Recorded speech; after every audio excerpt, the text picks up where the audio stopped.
আসসালামু আলাইকুম my lovely viewers. আশা করি আপনারা ভালো আছেন, আমি ভালো আছি আলহামদুলিল্লাহ। আমি আপনার লগে আজকে কীরকম গরু মাংস রান্না করি দেখাইলাম।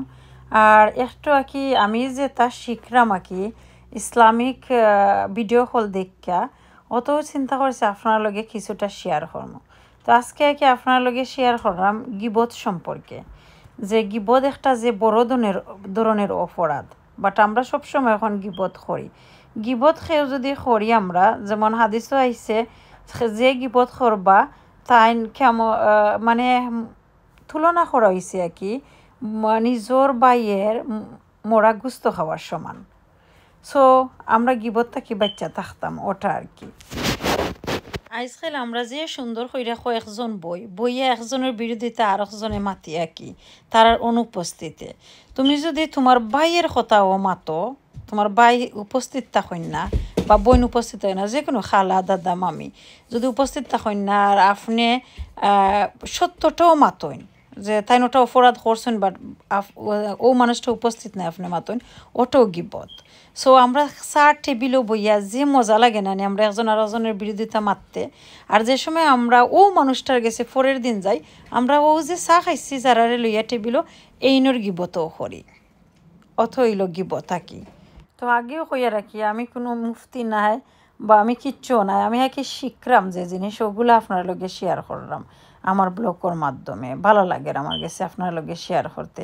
আর ওইল গিয়া আমার ভুল ত্রুটি ক্ষমা সুন্দর দৃষ্টিতে দেখবা।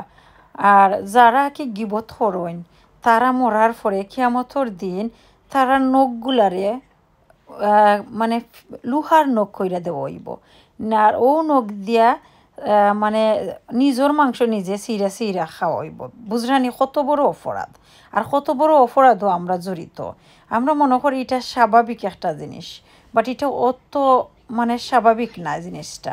আমরা আরতে বইতে এত অপরাধ করলাম, ইয়া আল্লাহ আল্লাহ আমরারে মাফ করতা। আমিও ব্যতিক্রম নাই, আমিও লগে খেল না গিবত গাইরাম।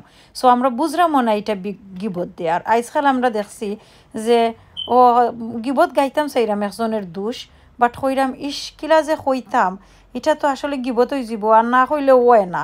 বাট ও হইয়েও আমরা আরেকজনের বিরোধিতা মাত্রাম আরেকজনের অনুপস্থিতিতে। সো আমরা সতর্ক হইতাম হইব, আমরা মরার পরে ফসি যাইমো। তো ই দুনিয়ার মাঝে অত বড়াই কইরা আরেকজনের গিবত কইরা কিতা লাভ? আর তোমার বাইরের কথা তোমার বোনের কথা আরও পাড়া প্রতিবেশীর গেছে হইয়া তো কোনো আসলে উপকার হয় না।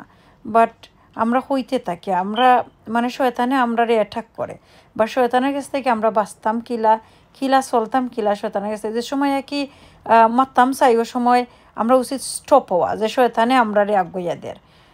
আমরা সব সময় ওটা খেয়াল কইরা চলতাম হইব। আল্লাহ সকলরে তৌফিক দান করক, আমি সহ আমিও এর ব্যতিক্রম নাই।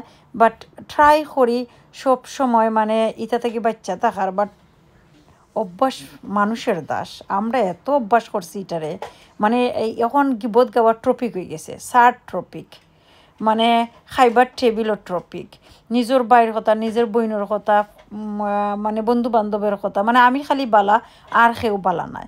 সো এইটা সেও মনে করতাম না যে আমি বালা অন্যজন বালা নাই। দুষে গুণে মানুষ আমরা অপরাধী আল্লাহর দরবার, আল্লাহ আমরা মাফ করতা আর গিবত থেকে আল্লাহ রক্ষা করতা। আসুন আমরা সকল চেষ্টা করি অন্তত পক্ষে গিবত থাকি বাচ্চা থাকার, এত জঘন্য থম অপরাধ থেকে আল্লাহ বাচ্চায় রাখতা। আসসালামু আলাইকুম, আল্লাহ হাফিজ।